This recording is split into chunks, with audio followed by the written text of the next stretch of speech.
अरे देखो, ऐसा है, सबके अलग अलग होते हैं। मैं तो अब जैसा कह रहा हूँ प्रकृति का कह दो, मैं तो ये मान के जुड़ा ही नहीं था कि मैं किसी सिद्ध पुरुष से जुड़ रहा हूँ। मैं तो एक भले आदमी से जुड़ रहा हूँ ये सोच के जुड़ गया था, और ने भल मनसात कायम रखी और हम उसके साथ जुड़े रहे। ऐसा कुछ उन्हें औरों को दिखाते, ये दिखा कुछ दिखाया भी नहीं। लेकिन सबसे वो लोग कहते हैं चमत्कार, तो मैं अक्सर कहता था कि ये जो तुम चमत्कार कह रहे हो, हमको ये दिखाया वो दिखाया, ये बहुत छोटे चमत्कार हैं। अब ऐसा है कि उन्हीं की दृष्टि होगी जो दृष्टि मिलती थी उसी समय मथुरा में। तभी मैं कहता हूँ चमत्कार देखना तो ये देखो कि हजारों वर्ष से बेड़ियों में बंधी हुई गायत्री को उन्होंने कैसे मुक्त कर दिया। ये चमत्कार है, स्थायी चमत्कार। यज्ञ जो स्पेशल साइंस था इसको उन्होंने जनरल सबके लिए कैसे बना दिया, ये है उनका चमत्कार, है ना। ये चारी वर्ण व्यवस्था का स्वरूप एकदम नया कर दिया, ये है उनका चमत्कार। जिन्हें गायत्री मंत्र सुनने का अधिकार नहीं था वो गायत्री मंत्र के प्रवक्ता बन के बैठ गए, ये है उनका चमत्कार। ये देखो, और है। तो मैं कहता हूँ ठीक है, और ये कुछ शायद कृपा ही है। अगर उसमें देखता कि ये सिद्ध तो शायद अपने लिए कुछ चाहने लगता। तो उनके पास पूज्य भाव भी रहा, मित्र भाव भी रहा। हमसे तो श्रेष्ठ हैं। मैं लोगों से कहता भी था कि वो गुरु हैं कि परमात्मा है और सिद्ध पुरुष हैं, ये सब बाद में समझ में आएगा। इतना मान लो कि तुमसे ज्यादा समझदार है और तुमसे ज्यादा सामर्थ्यवान है और सबके हितैषी है, इतना मान लो, काम चल जाएगा। ये मनुष्य है लेकिन हमसे ज्यादा समझदार हैं, समर्थ तो है ही इनकी हमसे ज्यादा, लेकिन हमसे ज्यादा हमारा हित भी समझते हैं, हमारे हितैषी भी हैं, सबके हितैषी है। ऐसा मान लो, बस काम चल जाएगा। होता था, चल जाता था काम। जब भी वो बुलाते थे तो ठीक है, लगता था तो बहस भी कर लेता था। लेकिन क्यों ने कहा अरे जैसा कहा वैसा कर लो, फिर नहीं पूछता कि मैं समझ लिया अब ये बुद्धि के बाहर है। तो भाई करना भी है और कराना भी है, तो सामने वाला पूछेगा तो हमें उसे समझाना भी है। उस हिसाब से मैं प्रश्न भी करता था और वो जवाब भी देते थे। वो बहस जैसी भी लगती थी। अब वो तो ये नहीं कहते थे और ना हमें दिखता भी नहीं था। बाद में, बहुत बाद में समझ में आया, तो कुछ तो उनका शरीर छोड़ने के बाद समझ में आया कि तो वो जो सोचते थे वो तो प्रकृति में अंकित हो जाता था। वो कैसे कर लेंगे। वो उनके सामने व्यवहारिक कठिनाई ऐसा, इसमें ये कठिनाई आएगी, हाँ हाँ तो चुप रहो अभी देख लेंगे। तो कभी वो भी कर, हाँ हाँ ये आएगा तो अच्छा ऐसा कर लेंगे। तो जहां वो आता विवेकार की बात तो करो जैसा मैं कहता हूँ, ये कह दिया फिर नहीं सोच, फिर बाद में समझ में आता कि उन्हें कह दिया कि बेकार की बात जैसा कहा वैसा करना है, तो समझ लिया कि यार ये बुद्धि के बाहर है, फिर नहीं लगाता था। बाद में धीरे धीरे समझ में आ जाता था। और अपने इसी प्रयास में कई दफे वो बुरी तरह डांट भी देते थे। और हमारे ये भी मित्रों में से जो हमारे उस समय के लोग हैं पुरानों में से, वो पूछते थे क्या गुरु जी आपको कभी कभी बेकार में क्यों डांट देते। हमने कहा बेकार में कुछ नहीं करते, प्रयोजन अभी समझ में नहीं आ रहा, बाद में समझ में आ जाएगा। निष्प्रयोजन को कुछ नहीं, ये भाव बना रहा हमेशा। अभी उन्होंने कहा है तो कोई प्रयोजन होगा, नहीं समझ पा रहे तो नहीं समझ पा रहे, सुन लेंगे। कल अगले दिन समझ में आ जाता है अच्छा इसके पीछे ये पेंच था। अब वो सबके सामने ओपन नहीं करना चाहते थे। तेरी समझ में नहीं आ तो क्या मेरी समझ में नहीं आ रहा है, ठीक है भाई नहीं बोलना। अरे वो मैं जानता हूं कि मैं कर सकता हूं, वो मेरे लिए साध्य भी है और हो भी जाएगा, लेकिन कहीं औरों की प्रतिक्रिया उसमें गलत हो रही है वो मैं नहीं देख रहा हूं, तो रोक देते थे। उसमें भी समझ मेरी समझ में तो आता है, और ठीक है आपकी समझ में आता आप बता दो करेंगे, ठीक है समझ लेते। ऐसे ही चलता रहा। लेकिन बस ये बात एक कहीं बात थी कि जब हमने वैसे कह दिया, और वो जैसे मैंने कहा चर्चा तो खूब करते ही थे। अच्छा ये भी अब कुछ ऐसी है भगवान की कृपा, जो कुछ भी हो, पूर्व संयोग कह लो, पूर्व संस्कार कह लो, कि जब वो बात शुरू करते थे ये समझ में आ जाता कि इस समय वे किस लेवल पे बैठ के बात कर रहे हैं, उसी उस पर जाना पड़ता। जैसे कई बार पहले कभी चर्चा की हो, उनके मन में कोई योजना आई, किसी को बुला लिए, बैठो, हाँ देखो मैं ये सोच रहा हूँ, हाँ साहब देखो मैं ऐसा, हाँ साहब देखो मैं कह रहा हूँ, तू हाँ साहब कर रहा है, तुझे बुलाया क्या है?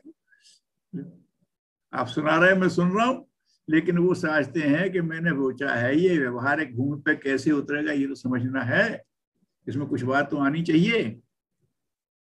और अगर कोई वैसे ही ज्ञान बघारने के लिए उसको अप्लाई करने की दृष्टि भी नहीं है, और फंसा ऐसा हो जाता है, अरे मैं कहाँ कह रहा हूँ, तू कहाँ की सुन रहा है। अक्सर मुझे बुला लेते थे, औरों को बुलाते थे, बुलाते होंगे, मुझे अक्सर बुला लेते थे, अरे बैठ जाओ, और मुझे अहंकार ना हो इसके लिए कहते थे, करता तो मैं ही हूं, तुम बैठ जाते हो तो मुझे सुगमता होती, क्योंकि वो ग्राउंड से जोड़ने में मैं उसी बात से देखता, ये कह रहे हैं करना यही है, तो इसमें कठिनाई क्या आ गई वो बता देता था। कभी ये भी कहता था ये व्यवहार नहीं, वो तो छोड़ो क्या आएगा ये, अच्छा इसको कर लेंगे।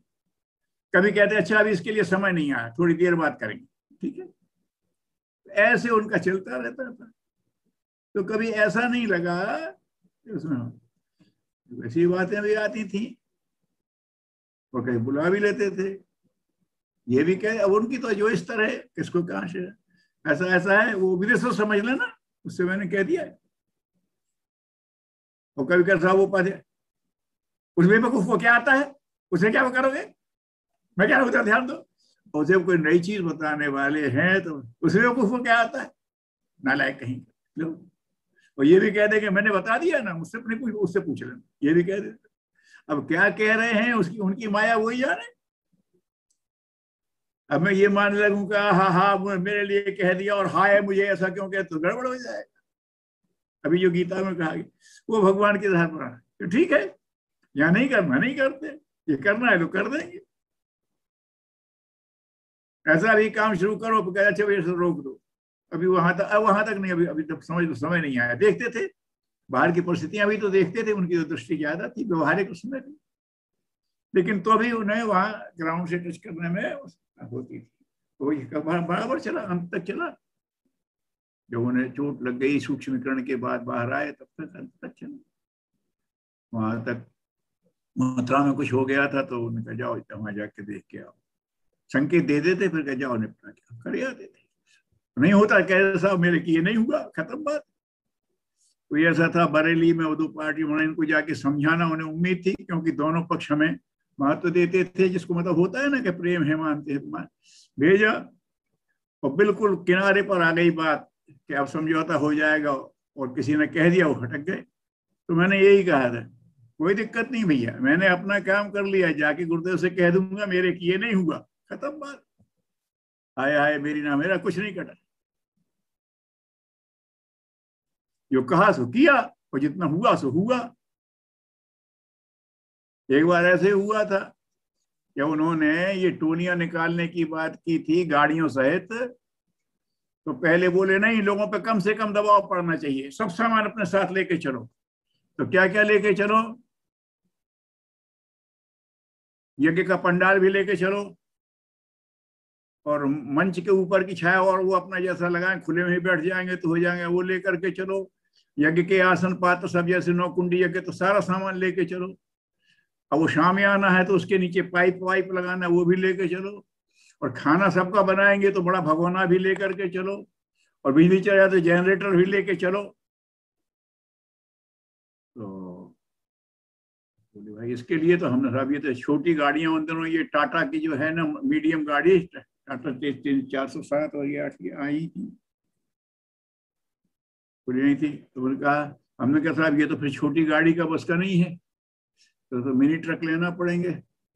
मिलिट्री के आते थे तो अपने यहाँ तो चले नहीं थे इस तरह के, या तो ट्रक से। उन्होंने कहा ठीक है, उन्होंने वो आ गई DCM टोयोटा आ गई थी, बड़ी गाड़ी थी, थोड़ी महंगी भी थी, टाटा की सस्ती थी। तो वो किया, अब जिनने कहा हम देंगे तो उनसे जाके हमने बात की, यहाँ एक पुरानी गाड़ी थी उसका इंजन चेंज कर लेंगे, बड़ी गाड़ी थी किसी और में की, तो उसका इंजन ने आप लेकर के उसमें डाल देंगे। तो दिल्ली में गए, उनसे मिले, बड़ा उनसे अपना मिशन का बता करके सस्ते में वो इंजन लेने की बात हो भी गई, और वार चेक हो गया, दे दिए। जयपुर के वो लोगों ने वो बना के रखा था, उन्होंने डीसीएम टोयोटा चेसिस उठा ली, और वो उठा करके उन्होंने बना के देंगे, अपने परिजन थे, उन्होंने कहा कि वहां पहुंचा दी बॉडी बिल्डर।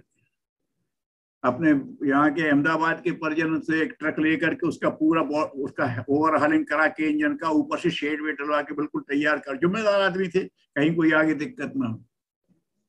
और हमसे बोले कि वो सब सामान की तुम तैयारी करो, तो हमने ये भी किया और तैयार सामान का लिया, शामियाना और ये और सपोर्ट कैसे बनेंगे और ज्यादा भारी भी ना हो ये सब। अब लौट के आए तो हमने कहा ठीक है, तो हमने पहले कहा था नहीं माने, फिर और ने सलाह दी होगी, अरे बोले आजकल साउंड सिस्टम तो सब जगह मिल जाता है। हाँ भाई, हमने कहा मिल तो जाता है साहब, तो लगा लेंगे वो, फिर काय को लेके।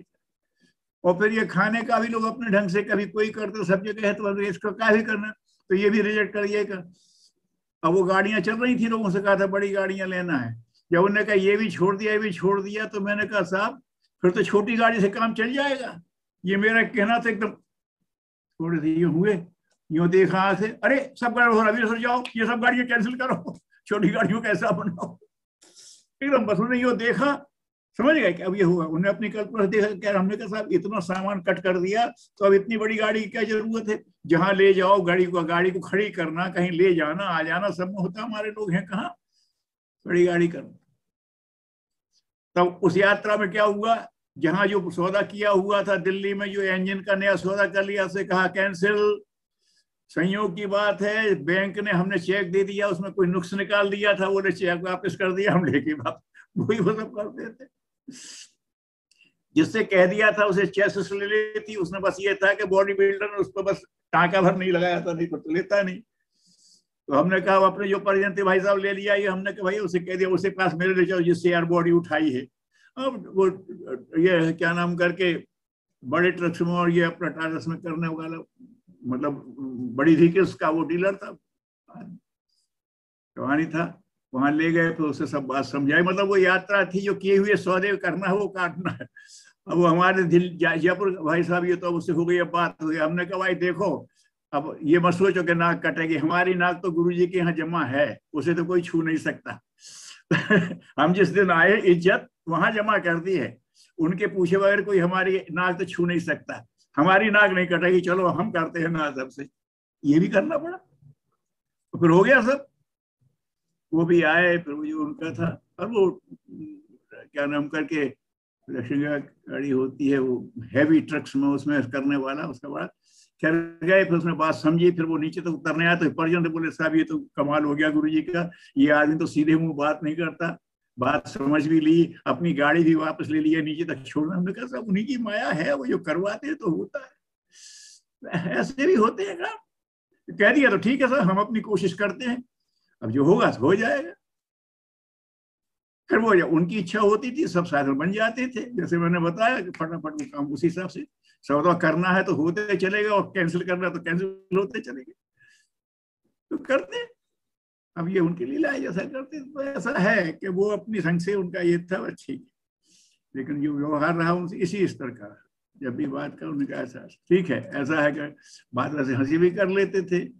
अपने यहाँ वो जो गुड्स लिफ्ट लगा हुआ है, जिससे रसोई का सामान चढ़ता उतरता है, तो क्या भाई सामान अब ज्यादा होने लगा तो उतारें, तो लिफ्ट की बात आई, तो कालीचरण जी आए थे, बोले हाँ ये है वहां करेंगे। अरे हमने कहा हमारे वहां के एक अर्जन है, वो ओवरहेड क्रेन्स बनाते हैं, जैन साहब है, उनकी वहां पर गाजियाबाद में ओवरहेड क्रेन्स बनाते हैं। हमने कहा उनका रोज का काम है, ये कौन सी चीज कहाँ से लेना, उनसे पूछ लेंगे, यहाँ वहां से हम इंक्वायरी करें। इंक्वायरी, उन्होंने कहा तुम कहाँ ढूंढते फिरोगे यार, वो सब रोज खरीदता है, मोटर कैसे, गियर बॉक्स कैसा, कितना है, कितना है, तार कहाँ से आएगा, किस कैपेसिटी का, उससे सलाह ले लो, बता देगा, ले लेके खरीद लेंगे।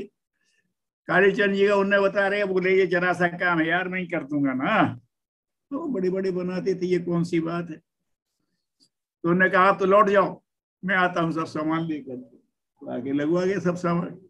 अब गुरुदेव का था, अरे भाई उसका भी तो है अपना व्यवसाय है, उसे उसके खर्चा पूछ लेना, खर्चे के पैसे दे देना। हमने कहा ठीक है। हमने उनसे बार बार कहा, अरे बोले भाई साहब क्या है, जरा सी बात है, और गुरुजी की सेवा का मौका कब कब मिलता है, बोले यार बहुत दिया है बड़े। तो हमने कहा, तो ऐसे ही बोले कुमार भी उसको दिया। हमने कैसा, वो नहीं मान रहे, तो ऐसे हमने परिहास के भाव में कह दिया। बोले अब गुरुजी की सेवा का मौका मिला है तो हम इतने बेवकूफ नहीं है कि ये मौका छोड़ दें। इस तरह से परिहास के मूड में कह दिया। हमने कहा था गुरुजी कब कब मिलता है। बोले अच्छा, एकदम वही उसी विरोध के मूड में, लेकिन उनका जो अपना स्तर है। अच्छा ये कहा था उसने, तो हम इतने मूर्ख नहीं है कि उसको कहीं पहुंचा ना पाए, तो पहुंचा दिया उसे। अगर उसकी ऐसी भावना है तो जो भी बात हो, तो क्या है कैसा होता था, बताते थे, काम होते रहते थे, जाना हो गया खत्म हो गया। यही सब प्रभु की दया थी। अब जैसे वो संकेत कर देते थे तो करेंगे। उसी समय जब उन्हें अपनी माया समेटी है, उसी के ठीक पहले की बात है, 5 से कई हफ्ते पहले की कह लो सर, जो फिर बाद में हुआ जब हमने टोलियां बनाई और ये सब किया। ये सब कार्यक्रमों के लिए भाग दौड़ करते हैं, कार्यकर्ता के लिए कोई नहीं निकलता है। तुम निकलो, कार्यकर्ताओं के लिए निकलो। और ये बात सच है। जब फिर हमने ये कार्यशाला शुरू की, उसी गुरुदेव का वही वाक्य सामने था। सबने कहा, फिर मान भी गए कि हम कार्यक्रमों के लिए निकलते तो कार्यक्रम मजबूत होते जा रहे हैं, कार्यकर्ता के लिए हम निकलते नहीं तो कार्यकर्ता बेचारा जैसा है वैसे ही बना हुआ है। और कार्यकर्ता के लिए निकलना है तो बिना कार्यक्रम के निकलो। ये तो कार्यक्रम है, कार्यकर्ता का तुम सम्मेलन करो, कार्यकर्ता मुख्य तो कार्यक्रम में उलझा रहेगा। तो अगर कार्यकर्ता से संपर्क करना तो बिना का, वो भी एक कार्यक्रम है कि कार्यकर्ता से संपर्क करना, नहीं यज्ञ भी करे फिर संभव नहीं है। जो मुख्य कार्यकर्ता वो तो जिम्मेदारी संभालने खड़ा हो जाएगा, फिर हटेगा नहीं वो तो वहां से, तुमसे परामर्श करने कौन आएगा। बोले वैसा ऐसा कर, तुम कार्यकर्ता से और जान रहे तो समझता है। और फिर ऐसा करो कि साइकिल से तो बोलेगा मोटरसाइकिल लेके निकल जाओ, मतलब सह संपर्क, यहाँ से चलेंगे। ठीक है सर, शरीर छोड़ा होगा उसके हफ्ता 10 पहले की बात है। तो हमने कहा ठीक है साहब, मैंने अपना योजना बनाई कि ठीक है ये करेंगे। तो मेरे मन में आए कि विनोबा जी ऐसी भूदान यात्रा के क्रम कि भाई इस क्षेत्र के कार्य का अगले पड़ाव तक मेरे साथ चले, वहां से फिर अगले पड़ाव तक दूसरे चलेंगे, तो हवा बनेगी, सप्ताह हो रहा है, जय जयकार हो रहे हैं, लोगों से संपर्क भी हो रहा है, छोटे बड़े सबसे जो रूट बनाएंगे देखेंगे घूम फिर करके। तो हमने कहा हल्की मोटरसाइकिल ले लेंगे।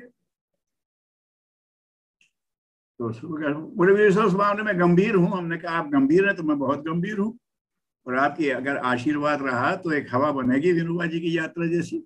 मैंने बोले अच्छा ठीक है, अभी तो तुम ये मथुरा का मामला निपटाया। उस बीच में मथुरा से खबर आई थी, खास लोग भी आए थे कि वहां कुछ ऐसा तनाव चल रहा था कार्यकर्ता, तो उसकी व्यवस्था। बोले तुम चले जाओ। मैंने कहा ठीक है। बोले फिर अपन बात करते हैं। ठीक है, वहां गए, वो जैसा भी है वहां सामयिक शांति हुई, फिर बाद में उसका कुछ और हुआ। वहां से लौट करके आए, यहाँ आए तो देखे वो समेट रहे। हमसे कहा तुम कार्यकर्ताओं के लिए निकल जाओ। तो मन में एक परेशानी हुई कि ये स्थिति हो गई, वैसे में कैसे निकलेंगे। साफ दिख रहा था कि ये समेट रहे और इमरजेंसी में जैसे समेटते हैं। और उसका उदाहरण कई बार पहले दे भी चुका हूं। मेरे जीवन के 80 वर्ष 80 वर्ष 80 वर्ष हर जगह उन्हें यही लिखा है। वो 79 में ही चले गए, 11 से 80 तो 91 में होते और 90 में ही चले गए। 1 साल पहले जो उनने इमरजेंसी समेट लिया, डिक्लेयर वो था, 79 में चले गए। वो दिखता था वो, जैसे हम 7 बजे दुकान दिल्ली में 7 साढ़े 7 दुकान बंद करते हैं और 6:30 बजे कुछ में तो फटाफट सरकाए और शटर डाल के निकल दिए। ऐसा समेटा उन्होंने, तो लगा कि ऐसा समेट रहा। तो हमने कहा ऐसे में कैसे संभव होगा। तो वैसे ही उपासना में या उठते उठते होता था, समय आने पर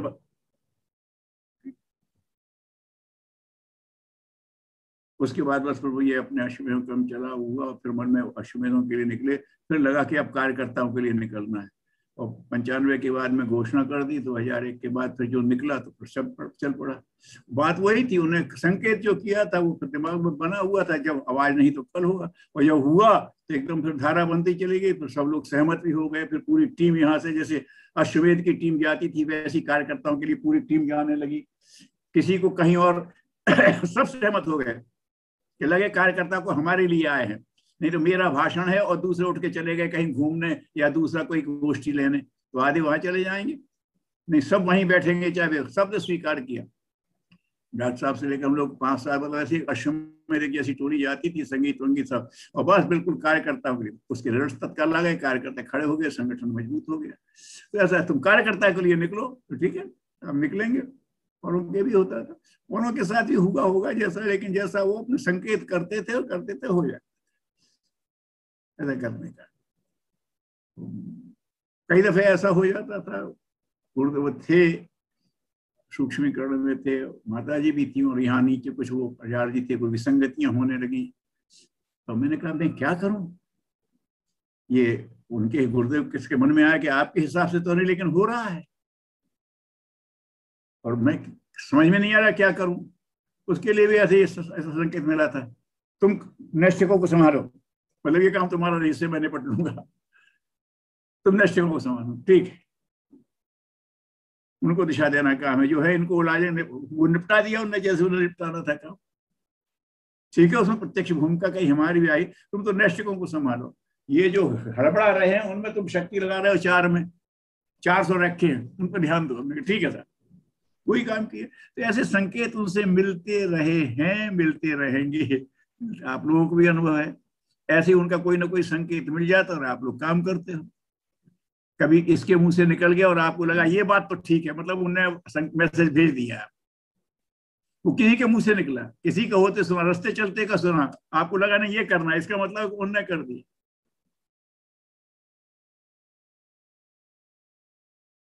ऐसे ही किसी ने किया, उसका क्या, किसी को उन्होंने परेशानी में देखा, अरे भाई ऐसे भले आदमियों को आप परेशान करते हो, भगवान जी प्रेरणा हुई अपन करे आते हैं, उसकी मदद कर दी।